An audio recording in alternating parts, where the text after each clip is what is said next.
L'annonce de la tenue du sommet pour la démocratie par les États-Unis a provoqué de fortes réactions de la part des experts arabes et africains. Selon eux, le concept démocratie est devenu une sorte de jeu de manipulation. Les États-Unis s'en servent comme un bâton et une carotte pour châtier ou récompenser les autres pays de la planète. Un sous-couvert parfait pour intervenir dans leurs affaires internes. Les États-Unis œuvrent constamment et toujours à organiser des sommets, peu importe le sujet, mais leur but est toujours d'évoquer leurs intérêts avec les autres pays. La politique américaine a une longue histoire dans l'exploitation du dossier de la démocratie, comme ce qui s'est passé en Irak et ce qui s'est passé avec d'autres pays en ce qui concerne le récit américain à l'égard des systèmes dans ces pays ou dans le but d'intervenir dans les affaires internes de ces pays sous prétexte de la démocratie, même si cela demande une intervention militaire avec la force et les armes. Les experts constatent que les États-Unis cherchent à faire de la démocratie une recette toute faite qui devrait répondre à tous les goûts et tous les besoins sans prendre en considération la particularité de chaque peuple.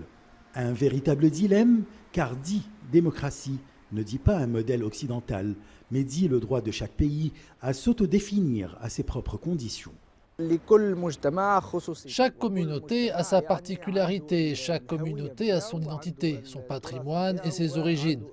Par conséquent, quelle que soit la forme de la démocratie des États-Unis ou d'autres pays, chaque communauté doit adapter la démocratie ou le système démocratique d'après sa vision, ses traditions, d'après son mode de vie et d'après son attachement à sa zone géographique.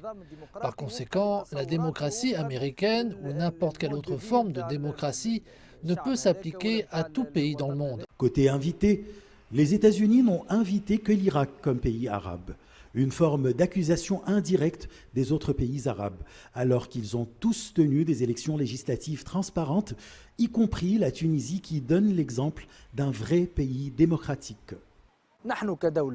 En tant qu'État, nous respectons tous les pays et leurs particularités ainsi que leurs affaires internes. Mais nous appelons également les États-Unis à respecter ce qui se passe dans chaque pays et à ne pas intervenir dans les affaires internes de la Tunisie. C'est ce qui a été exprimé par le président de la République à plusieurs reprises, soit directement à l'ambassadeur américain ou à travers des discours. Nous aussi, en tant que parti et composante de la société civile, nous appelons les États-Unis à respecter la souveraineté nationale et à la non-ingérence dans les affaires du peuple tunisien.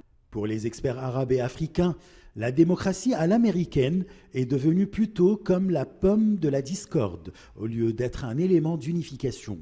Ils accusent le président américain d'instrumentaliser ce sommet pour relancer une nouvelle forme de guerre froide. Ashraf Massoud pour CGT1 français.